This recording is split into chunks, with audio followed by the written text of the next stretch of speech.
So thank you very much for everything, Liam, and for all the work you've done. And as I said, it's going to be one of a series. So going forward, we will be looking at a few more inputs from people who work in projects offshore, and it is a very important topic. So thank you for everything, Liam, and thank you so much for kicking us off and getting us started. So without any further ado, I'm handing over to you. Cool, thanks very much. Yeah, it's look, just to a disclaimer in that, you know, I'm not by any means claiming to be an expert on producing projects in Africa. We just happen to have a fair amount of experience with it, and there's certain things and processes and planning that needs to take place in order to give your project outside of South Africa the most chance of success, because there's a lot of pitfalls, and there's a lot you can do in the pre-planning to mitigate problems. Just as an aside, I quite like what my designer did with this lead page from a CI perspective for EXSA for future presentations. Just throwing that in there. So today we're going to focus on offshore project planning. And I thought just a bit of background about, so I'm just trying to figure out how to move my slides around, about myself and Hot3D. So we kind of fell into offshore projects around 2018 in a big way, although we had been doing projects before then in Namibia and places like that. But we really got stuck into large offshore projects, 2018, 2019, starting with Africa Energy Forum, funnily enough, in Mauritius in 2018, which is still hands down the best offshore project I've ever done. But we've produced projects in all kinds of places. I mean, Senegal, Equatorial Guinea, Namibia, Mozambique, South Sudan, Libya, really interesting places, and typically those projects would include conference sets, registration setups, stands, wayfinding signage, that kind of thing. And generally speaking, we're looking at containerizing goods and shipping it over. In some instances, gear is flown in, obviously at a much bigger cost, but yeah, I mean, working in Africa for us, it's very challenging, as it is working offshore anywhere in the world, but it's a lot of fun and it's very rewarding. Africa, all the different countries, they all have their own unique flavors, and you know, for me to be able to travel and see Africa is in itself reward. You know, not least of which the financial side is obviously pretty good as well. But just seeing other cultures and being immersed in it, you know, whether it's Muslim states or a country like Senegal, which is famous for its music and surfing currently, Equatorial Guinea, which is like in the malaria zone, crazy places, but lovely to see. It's pretty obvious too that Africa is a huge growth market in our industry. I mean, we get inquiries all the time for projects in Africa. They often are, what would you call them? They are people fishing. I think because they see we do projects there, but they may be fishing and not realizing what kind of costs are involved and what kind of lead times you need to work to. But yeah, it's clear that the inquiries are coming more and more, and it's clear that a lot of big corporates are wanting to exhibit in Africa. So how are you going to go about handling this for your clients? So this is just a quick table of the kind of things for we're going to it's about a client would, it's a preferable spot to have. Sorry, say again? Was that Gabs? No, it was, I don't know, somebody who wasn't on mute. Sorry, Liam. Mute them all. So, okay, so the topics we're going to cover is how do you produce your stand in country? So you're either Googling someone, or you're working with someone you know, or you're shipping in. We're talking about researching your destination. We're talking about shipping and customs. we're talking about costs, we're talking about timelines, and then assembling a team. Let's get straight into it.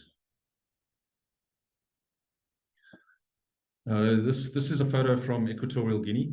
It's a stage set we built there for APO Cape 7 back in 2019. And our first topic is, how do we determine how we're going to produce this project there?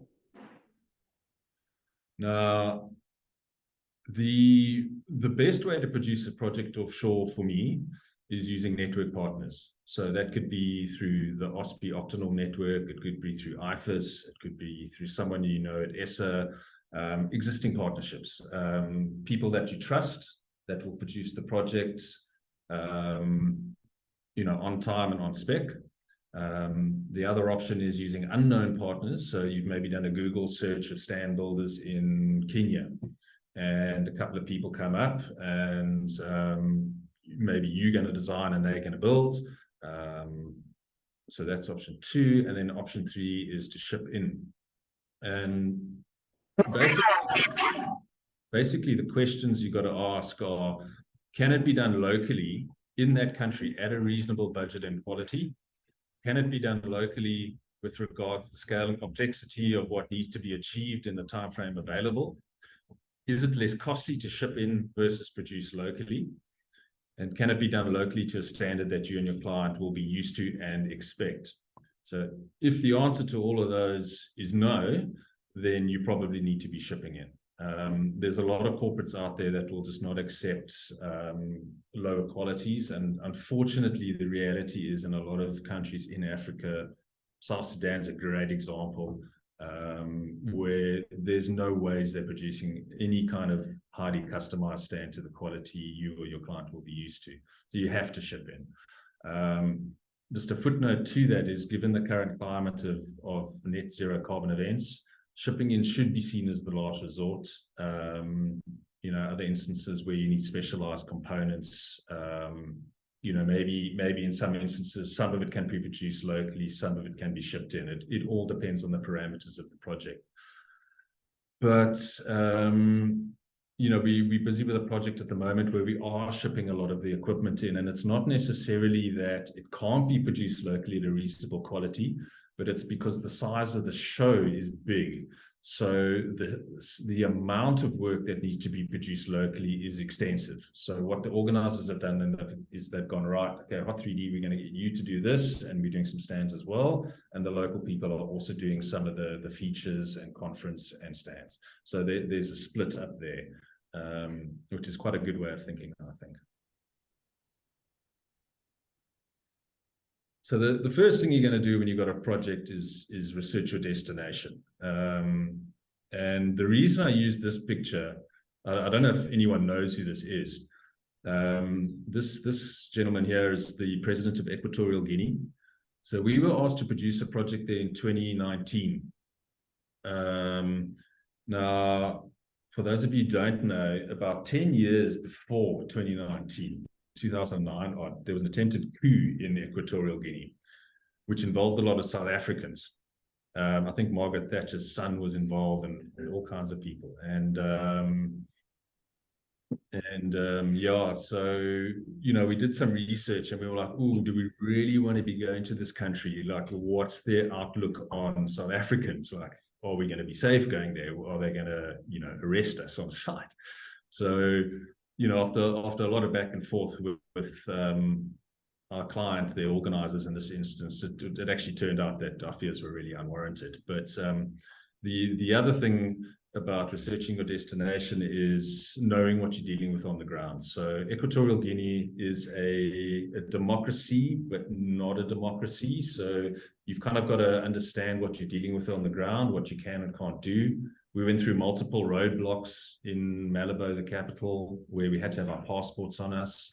And you obviously don't mess with a guy like this. I mean, if you look at the bruiser in the background there and all these security detail, you know, you behave when you're in a foreign country. And I think that's the golden rule. Just research your destination, understand the rules on the ground, and work within those rules. So as I said, extensive research needs to be done, so including preferably a site visit and information gathering visit. You ideally want to go and see what you're dealing with on the ground. To try, if you do get detailed plans of venues, depending on what you need to do, how accurate are those plans, that kind of thing. We've had to redraw entire venues at times because no plans were available.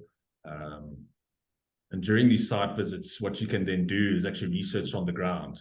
You can include visiting venues, you can visit accommodation options for your team, you can visit suppliers, and also just gauge the general vibe on the ground. So you know what's going on before you get there, and you can brief your team accordingly.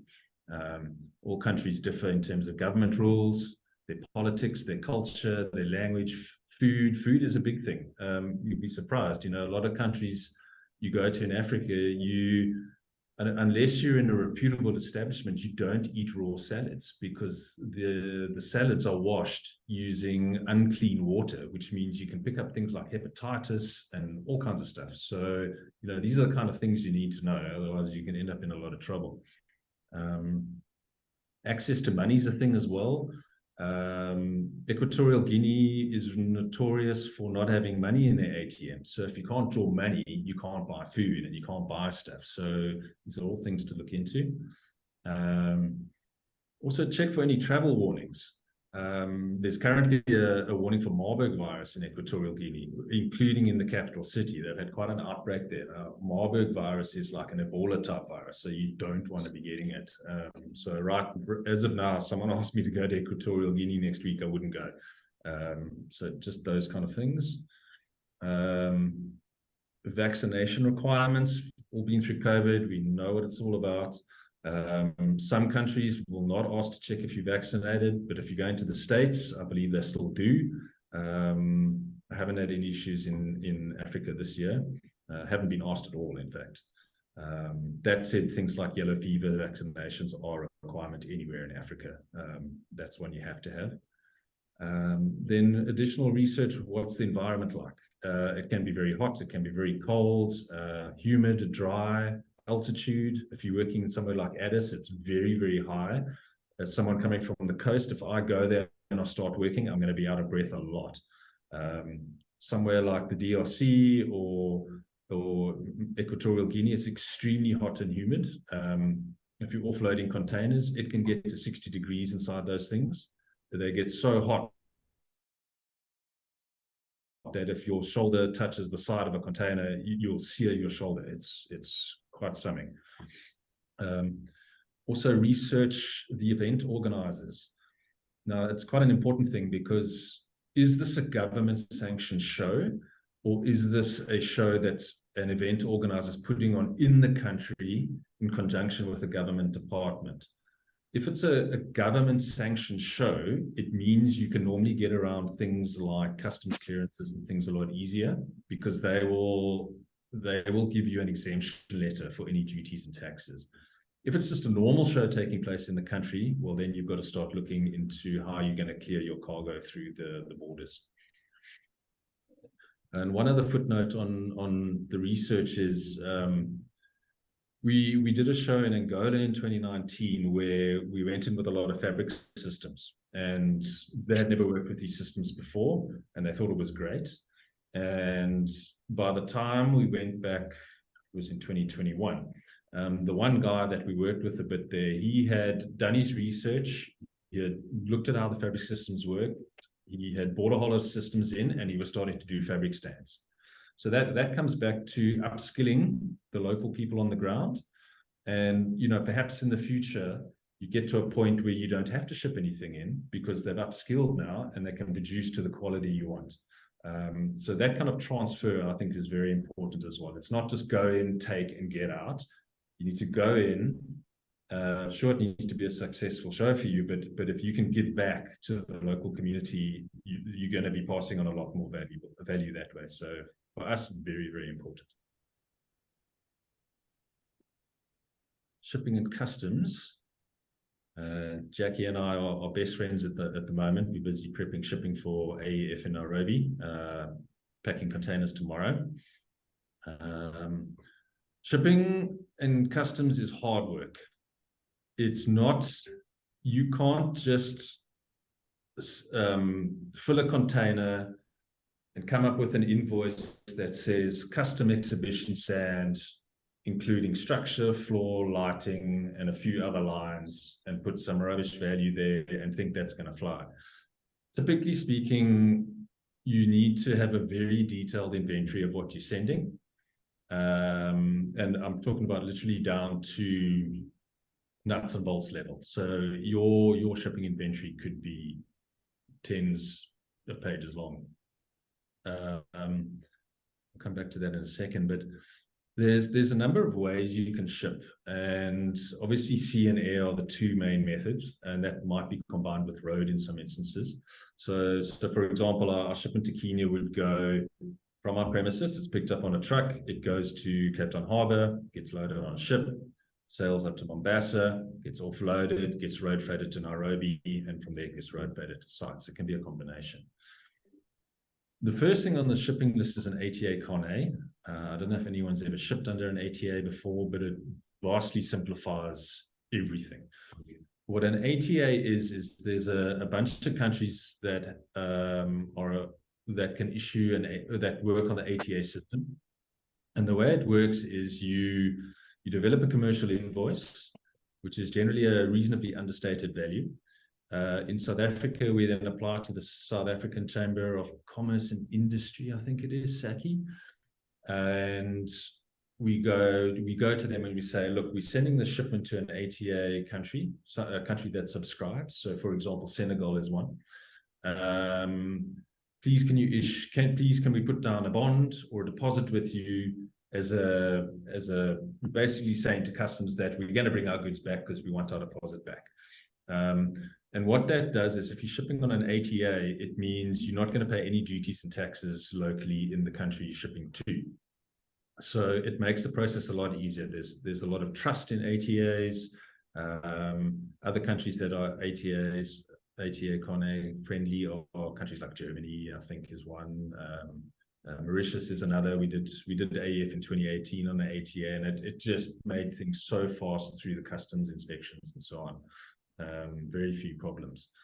And as mentioned, we put down a bond with SACI, and I believe it was 25% of the declared shipment value. And yeah, really made things easy. However, there's other times where you're dealing with a non-ATA country, and oddly enough, Kenya is one.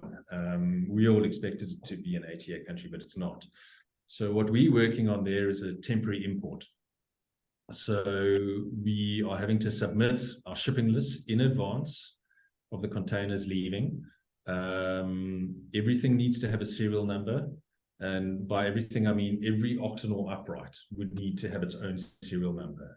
Every LED TV has its own serial number, which it already does have. But every floorboard needs to have a serial number. So it really gets in depth. And the admin behind serial numbering everything is intense. So, and it takes time. It takes weeks to work out. In the case of Kenya, what happens is if they are not satisfied that we've ticked all the boxes with regards to the temporary imports, they're going to hit us up with duties and taxes. And in Kenya's case, that could be up to 50-60% of the declared value.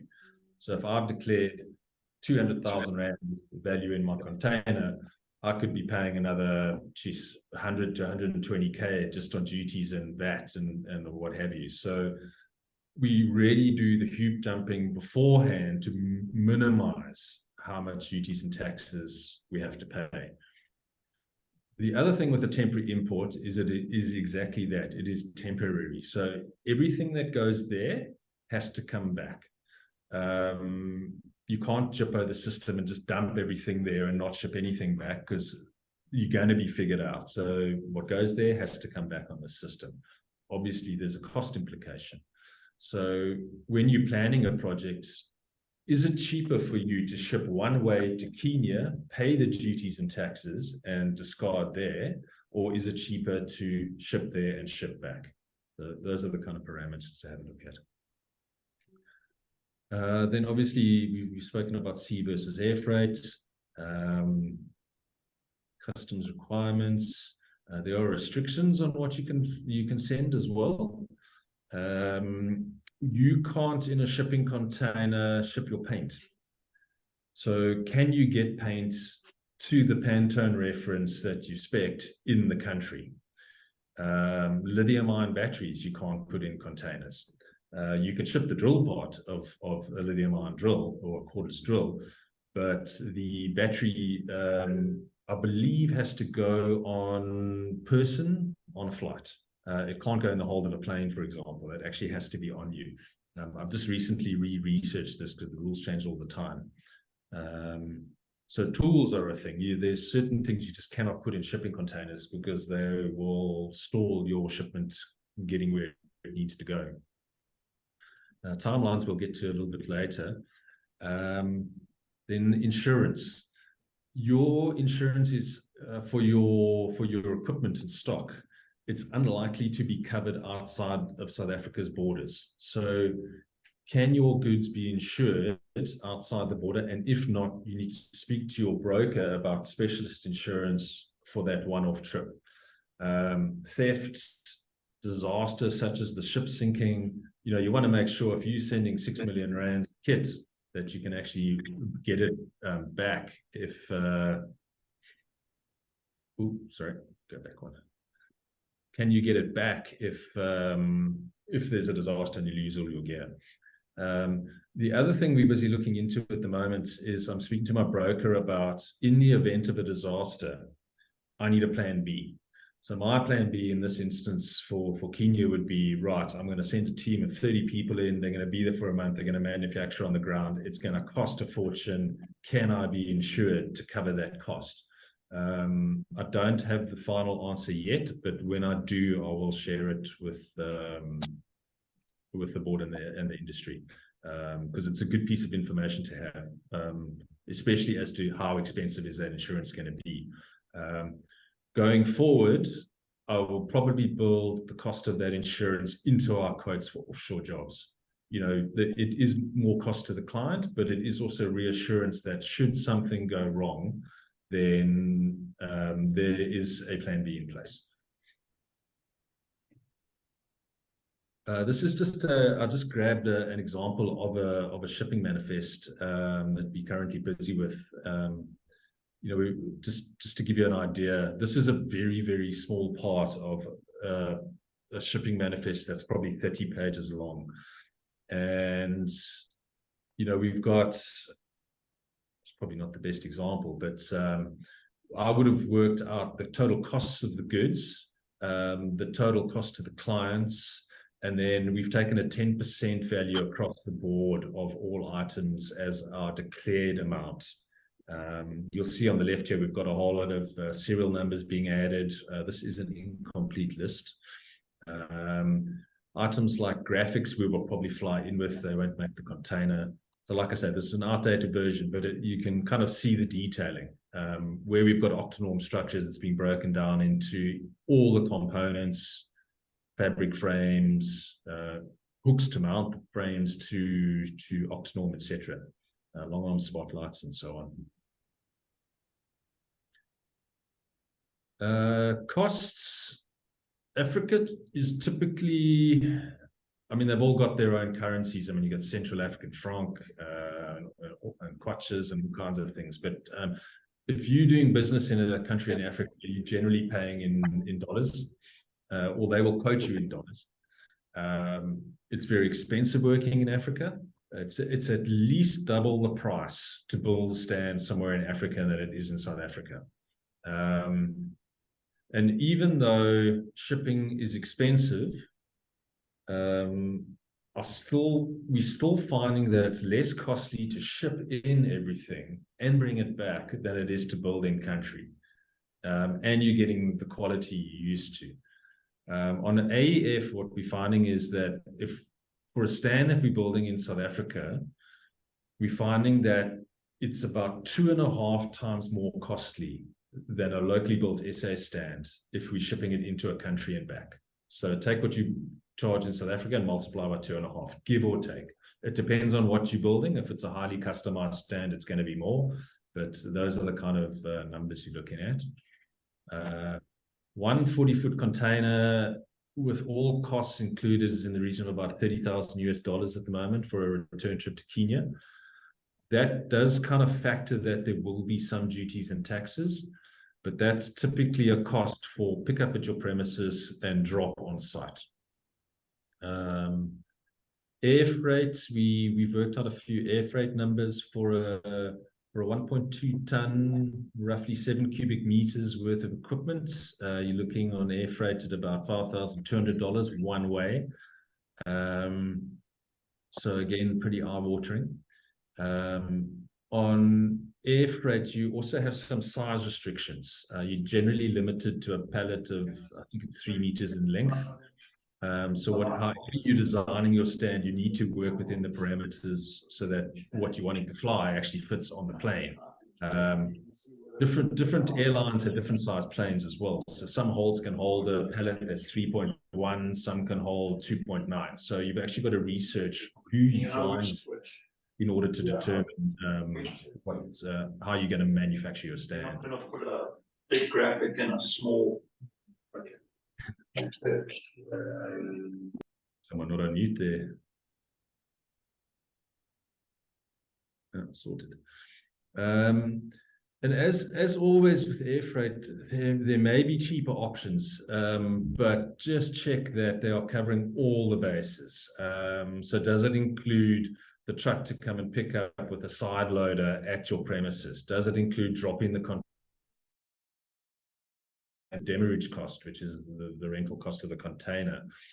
Does it include potential storage costs? If our containers get to Nairobi too early to be dropped on site, they need to be stored somewhere. There's a cost for that.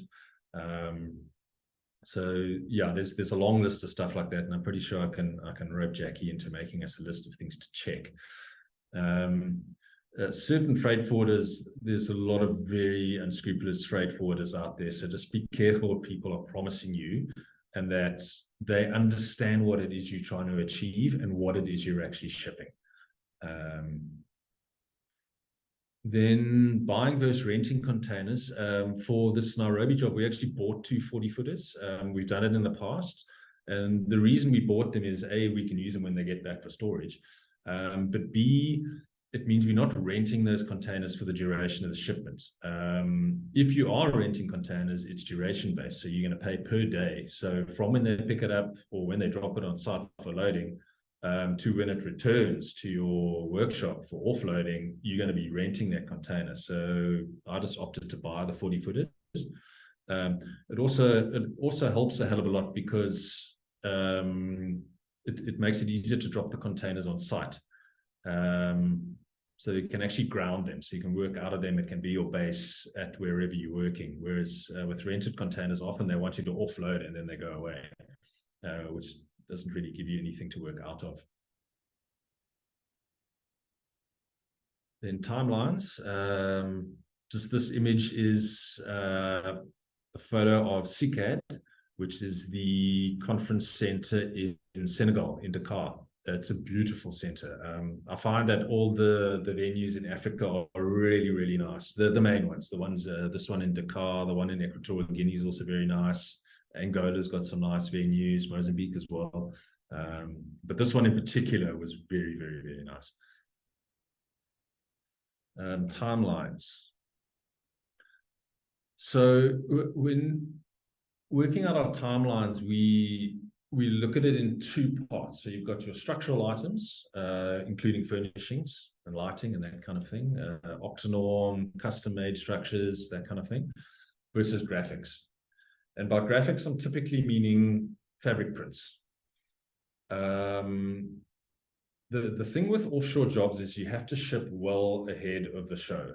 Now, clients aren't used to it, and we are also all not used to it. We're used to getting a brief 2 months before a show or 3 months before, and you're in production a month before the show, hopefully, and you get to site, you roll it out, job's done, finished. This one, you're almost rolling it out before the show's even started to a point where it's almost finished. You're putting in a container, and then you're forgetting about it. for a while, and then you're going to finish up. So it's quite something to get your head around. It's a bit of a mind twist. But when you get to manufacturing, you got to look at the structural stuff that you need to ship early versus the graphics. And the reason for that is the fabric graphics you can take with you on the plane. So your team that flies in, you can take it on board an international flight as your second piece of 23 kg luggage. On an international flight, you can take 2 pieces of luggage. So what we do is we will take the prints and we'll neatly loop them into a plastic crate, and we'll check that in as our second luggage piece. And if you're flying with a team of 10 or 20 or whatever, you can take a lot of stuff on the plane. You still need to have commercial invoices for everything, because there will always be those border guards trying to fleece a few dollars or whatever. So, you want to minimize being ripped basically at your destination by having your paperwork in a row. Structural item shipping at the moment is a sort of safe guideline is 6 to 8 weeks. You've got to plan for delays and administration. So I would rather our containers are in the country and through customs 3 weeks early, and I'd rather pay a bit of storage than be sweating like the day before we're supposed to build and my containers haven't arrived, because that's not ideal. The show date is not going to move. The other thing with graphics is clients are often not ready with their messaging for the show so far out. So 8 weeks before the show, they might not even have, they may be launching a new campaign 3 weeks out. So they will only have the graphics at that point.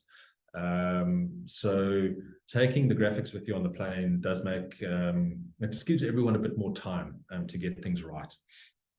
So yeah. And I would say in terms of timeline, so if you're shipping 6 to 8 weeks, call it 2 months ahead, you need to be in manufacture at least 4 months ahead of the show. So consider that maybe you're doing site visits and all kinds of things like that. If you're not site visiting and starting to design 6 months before a show offshore, it's going to start running into time problems, because it's a hell of a lot of work to get it nicely organized. The clients also need to be aware of these guidelines right up front. For AEF, we were very upfront with all the clients saying, we are shipping on this day. If you do not get in touch with us for design by this date, and if we are not signed off by this date, we're not taking it on. And there have been a few we've had to actually drop kick just because their heads are not in the game. And then, yeah, your team. Now, the team that you take with you is not necessarily a typical team that you would use in South Africa. In South Africa, we sheltered.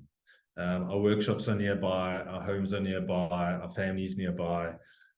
When you're in another country, you're in a potentially very hectic environment. It's very hot. The hotels are weird. The food's weird. So you need people that on your team that can adapt to that. You need problem solvers.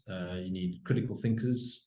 I did a project in Nairobi in 2005, where I went on a trip afterwards with one of my best mates, and we took, after the show had finished, we took a train, the old train from Nairobi to Mombasa, and then we road tripped up the coast on local transport, the local buses and stuff, and it was fantastic. But one thing I learned from this friend that I traveled with, he's an experienced photographer in Africa, that you sometimes get to these destinations and you get overwhelmed with people trying to get you the taxi or do this or facilitate something. And the thing he told me is sometimes you actually just sit back and you just wait.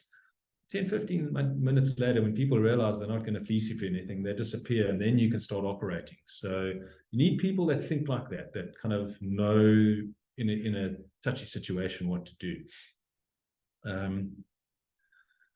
So yeah, our teams are assembled not necessarily from, they do include our own staff as well, but we also hire, we call them mercenaries. It's probably not the right word to use on a project in Africa, but it's people that have the ability to think on their feet. So someone, I could show them how Octanorm gets put together and they can go and do it. But those kind of personalities. We would typically also hire a lot of local crew on the ground, depending on the country, but to help offload, to help build, and again, to help upskill. If we can, again, pass on skills, so much the better. Another thing to look at in your initial research is subsistence amounts. These countries can be expensive. And that goes hand in hand with the hotels versus alternative accommodation, because it's great to stay in a 5-star hotel and be insulated, and pay very, very high fees. I mean, you will, decent 4 or 5-star hotel, $150, $200+ a day. And then your food's 3 times more, your wine's 3 times more, your beers are 3 times, it gets expensive very, very, very quickly. So we actually prefer to try and find alternative accommodation, like you get some 3-star hotels which are pretty cool, which might have their own kitchen facilities in each apartment, and that might have big common areas where your team can gather and get together and have beers and whatever. But we do find that if we can find apartments and that kind of thing where we can self-cater to a degree, it just feels a bit more like home. We're staying in a 5-star hotel, it gets very artificial, especially when you're there for 3 weeks. And like I say, the cost is just gets to another level of exorbitant. Before any project, we obviously sit down with everyone that's going, and we take them through exactly what they're going to be doing. We brief them on the country. We make sure their passports are valid. In fact, we've already done that with our team, even though we're flying in 2 months. They've got to have the yellow fevers up to date, and we've already spoken about other vaccines. There's things like malaria to consider. I don't take malaria medication in these countries anymore. It just doesn't agree with me. So like I wake up, I put Tabard on. Mid-morning, I put Tabard on. Lunchtime, again, I'm continuously putting Tabard on because I don't want to be picking up malaria, because it is really a thing. I mean, Equatorial Guinea is the hotspot for malaria, so got to be super careful. Another thing just to look at is access to medical facilities in case of injuries, and then work visas if required. A lot of these countries, Equatorial Guinea was again a good example where they did police background checks on all of us. Funny story with the Equatorial Guinea job, that big bruiser in the background of that one photo. We actually went to a bar one night in Malabo, and some of the president's security details were there, and also just having some downtime. And we actually asked the one guy, like, did you go and check us out beforehand? And he said, you better bloody believe it. They did a full background on us without us even knowing. So, you're going to be doing projects where you're being scrutinized. So you've got to be aware of that. Travel insurance as well. While overseas, obviously, it's a necessity. If you need to medevac people out, you've got to have the insurance for it, because it's really, really expensive. But yeah, overall, the offshore teams, I mean, it's a great opportunity to see other cultures. Senegal for me was fantastic. Mozambique's fantastic as well. Even the other countries, Angola, I mean, they're all unique, and it's a real opportunity to have some adventure. What's nice for the crew as well is a lot of the guys have never been out the country. They've never been out of South Africa. A lot of them have never been out of Cape Town or Joburg. So, you put them in another environment, and all of a sudden, a lot of these guys, their eyes start opening that, oh, hang on, there's more out there. And, as much as we have problems in South Africa, it's not unique to us, and other countries have bigger problems. So it really opens our team's eyes up to that kind of thing. And yeah, a great experience, I think, a great life experience for a lot of people. I think a lot of people grow up very quickly. And then if you're lucky enough, you can possibly tack on an offshore holiday after the event. I don't know, if you go to somewhere exotic like Mauritius, you could stay on for 2 weeks, have the family join you afterwards. So there's ways to work it in your favor as well. Yeah, that's it in a nutshell.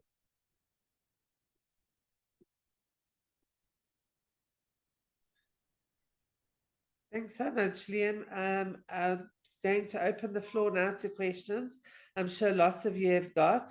I'd also like to, I see Layla has joined us from Zambia. I would also like her perspective perhaps on it as another country where she works with South Africans. I know her and Ishmael have done some work together coming in. So I don't know if you'd like to add anything, Layla. And then open to questions, please, guys. Ask, let's start a conversation. Yeah, don't be shy. I know there's a lot of other experts in the industry. I mean, Steve, you've done a lot of work out of the country as well. Yeah, you're in Malta, so that's an unfair advantage. And Pat, you're in London.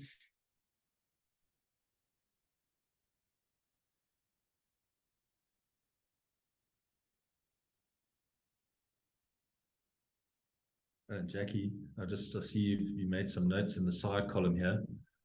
So the ATA bond deposit is 50% of the value of the cargo. So that's if you're doing an ATA carnet. And again, if you're shipping to an ATA country, use the carnet system. It's worth putting the bond down. It's a no-brainer. Find the money to do the bond. Yeah. The bond is done by a bank guarantee. So it's not a cash bond. So you can go to your bank and get a bank guarantee. It does take about 2 weeks, can take 2 weeks just to get the bank guarantee, because the banks are not used to issuing bank guarantees for ATA carnet. So they've got to go to their legal department. It's got to come back again. So that in itself can take 2 weeks. You'll see that I noted 90 days. So ships don't have wings and they generally take time to sail and they get delayed in ports.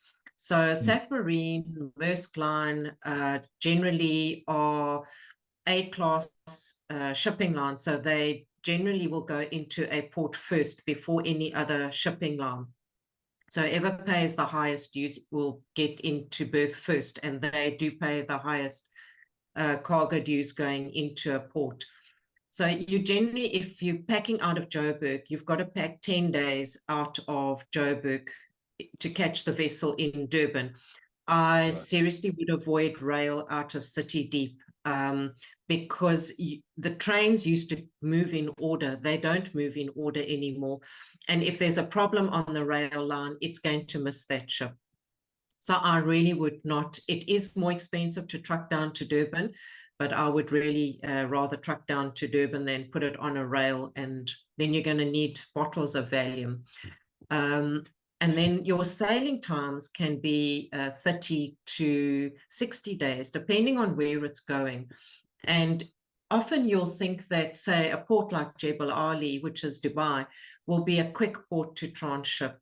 Don't think that the ports overseas are quick in transshipping. They're not. And most of the shipping lines will transship. Even MSC, they promise that they will go direct into Europe, but they actually don't. They transship in somewhere halfway up of Africa. So often you get caught that it's not, that you're thinking the vessel's going to be a direct sailing, say, into Rotterdam, and it really is not. And you really need to check that.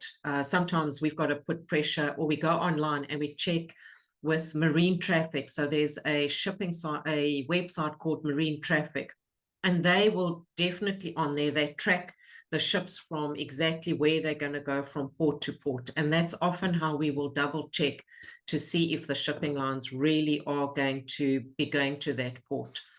MSC is probably the worst shipping line because they're always changing their vessels. And they'll tell you it's the Stephonia today and tomorrow it's a Francesco. So they'll always be swapping out. So watch out for that. And it can take 60 days. We recommend it arriving in a country 30 days before the event.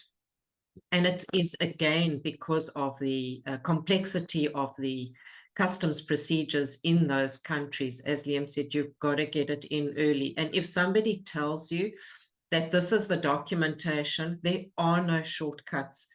In Saudi, there's, just as an example, Cairo, there's 4 customs examinations before that container gets to a show site. And then they will not allow you. You can be attending a consumer show, however, you're not allowed to sell in Saudi at all. So there's those kind of bumps in the road that can really just push out your dates. And Jackie, but lovely. Thank you for sharing. Yeah, I mean, some of the biggest shipping lines, I mean, I've heard stories where people are shipping equipment to X country and the shipping line just decides, oh, hang on, we're not going there anymore. We're just going to go straight to Singapore instead. Like, that's a very real thing. It does happen. It is. Yeah. We had a go-kart to get to a Formula One race in Jakarta, or actually it went to India. They eventually changed it to India. And the one line said they were going directly into India. So we thought, great, we're going to make it. It's a 30-day sailing. And literally the day that we loaded it onto the ship, they said, oh, no, sorry, we're going to transship it in Jebel Ali. And because it was a go-kart, it had lithium batteries in, and it's just getting more strict and more strict. The shipping lines last year were kind of accepting lithium batteries. Now they just are not accepting lithium batteries at all. And it took us nearly a month to get that container out of Jebel Ali to get it into India again, because it had lithium batteries in it. Any hazardous cargo, and as you say, you come to paint, any cargo that is hazardous, the port, say Port of Cape Town, has to write to the Port of Durban, to PE, to Durban, say it's going up the coast, to Mombasa or Maputo, Mombasa, Tanzania. It's got to get permission from every single port that it stops at to accept that ship into port with those hazardous items. And that's why it takes so long. We've got a classic case now where somebody's wanting us to ship hazardous cargo up the west coast of Africa, and MSC's changed a vessel. We've had to start all over again, because the application you do for one vessel, if MSC changed the vessel and they're the only ones that are going up the west coast of Africa, you've got to start all over again, because it's a different captain and a different ship. And it comes back to the airlines as well, is that when you're handing cargo into the airline, you can put on there that it has to fly, do not delay, has to fly, urgent. And it really is, at the end of the day, the captain's decision whether he's going to load that. For shipping, you've got planners that sit and they will calculate the containers that they'll put on board, because it's all got to be weighed and mathematically worked out. And it's the captain. If he doesn't want to take it, he says offload, cargo gets offloaded. Airlines are the same. If they find, for example, you've got United Airlines that have got a 14-hour flight from South Africa into Newark, which is New York.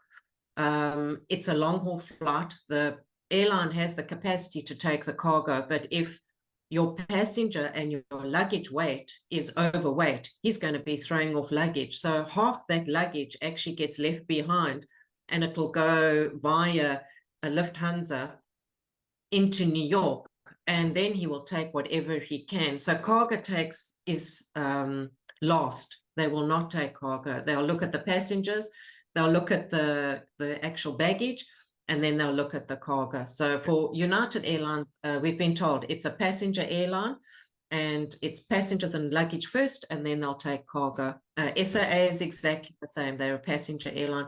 So I don't think that the airlines are going to fly what you book is going to fly as is. And they're not going to tell you either. The airlines will not tell you. You'll just find out, oh, when you track it, oh gosh, it hasn't gone. Hello, when's it going next? If the captain accepts it tonight, it may fly tonight. So, so be aware of those situations. So another comment you put down here: the shipping line will charge you US $150 a day for 20 foot and 340 foot. Is that the bridge cost, or the higher cost, basically? So it's when you book a container with a shipping line, those containers belong to the shipping line. They belong to a pool of, so everybody kind of gets, like MSC actually own those MSCU containers, but it's their containers. And if you're going to hold on to it, then they're going to charge you $150 a day. For a 20 foot and $300 a day for a 40 foot, because they don't want you hanging onto the containers. So they really will sting you, and that bill can mount up. So often what happens is, especially for our side, is if it comes into South Africa, we'll ask for an unpack repack. So we'll go and hire containers, and we will literally unpack out of the sea freight container into a higher container, because it's just actually going to be cheaper. So that really is, you get, sorry. So if I want to drop a container on the ground, let's say at AEF, and it's on the ground for 3 weeks, I'm going to pay 21 times 300 times 240 footers to have them on the ground. It's not during the shipping periods, it's the extra time you want to keep them. So you've got, for packing, you've got 10 free days. So for example, in Johannesburg, you do pack 10 days before a stack. That's kind of so. If your ship is docking in 5 days time, in 10 days time, you've got 10 days, you've got 8 days to get it into stack, or 5 days to get it into stack, because the containers all have to be in the port 2 days before the ships, 2 to 3 days before the ship starts loading. Yeah. So it's you get your 10 free days if you're exporting, and you get about 5 days if you're bringing containers into South Africa before they start charging, and they're not sharp. So just as a comparison, that would work out to about $9,000 if I wanted both of those containers on the ground in Nairobi for 15 days, let's call it. That's about $9,000. So what's it, about 160,000 or 140, 150,000 Rand? Yeah. Just for the containers to be in your possession. Whereas I bought 240 footers for about 40 something each. I had them seaworthy locally. So there's clever ways to do things. So, and I can sell those easily for the same price I bought them for afterwards if I wanted to. We'll probably keep them for storage, but so there's ways of being clever with stuff. Yeah. Yeah. Cool. Lovely. Thanks, Jackie. Thank That's very informative. Anybody else got anything to add? Questions from anyone? You guys, that if you're wanting to do this, you've got a wealth of knowledge sitting on this meeting today of people that really know what they're doing. So we've got Derek, who's sitting in the UK, Kelly, who's also sitting overseas, Henriette, who's involved with the UK, Steve, who travels. So please, we've got so many people here that can give you very sound advice, as well as Jackie and Liam. So if you've got any questions or comments, please add. I'm sure the questions and the comments are going to come. I think it's a lot of information, but yeah. I mean, you guys obviously have a lot of experience, and I think there's a lot of information that you've given that's very valuable. But yeah, expect the calls when we get to that point. Pleasure. With pleasure. Please connect. With pleasure. Henriette, you know my email address, you know my phone number. So anytime you need to just connect with us, and we will give you guys an answer as soon as we have, or I will connect you to whoever can help you with that specific question. So anytime, you know, you guys can pick up the phone, send an email, connect with me any way you want to. Thank you. Yeah. I think the main things with producing a project offshore is your planning. I mean, you cannot plan enough, and you've got and time. You need time. You can't get inquiry 3 months before show date and expect it's going to happen unless it's something super easy. But time and planning. I mean, you cannot plan enough. There will always be things that do catch you, but the more that you can mitigate in advance, it makes your life so much easier.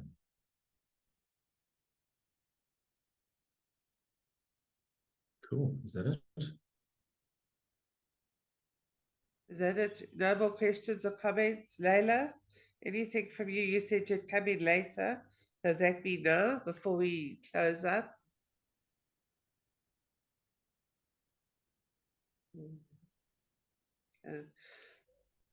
Leanne, do you want to let Sibusiso take us out? Sibusiso, you're still online. Sibusiso can take us out, please. Thank you, team. But thank you very much, Leanne, for organizing this. Leanne, thank you very much, Liam, for putting this together for us. It was very informative. I'm actually looking forward to doing some cargo trips up into Africa. And as a previous speaker said, that they'll definitely be calling on. I wish we do call on you guys so that you guys can assist us with this. I enjoyed this session. I'm looking forward to the next coming sessions, Leanne. Thank you very much to everybody who joined. Sorry, just one more comment from our side. Steve Marsden just had a comment, and I think, Steve, this is something we'll cover in a future topic, but the issues in building in the United States, both with drayage and the unions, that's a whole topic on its own. The US is a nightmare, harder than Africa actually. But Steve, yeah, point noted, and I think we'll definitely cover that one on a future session.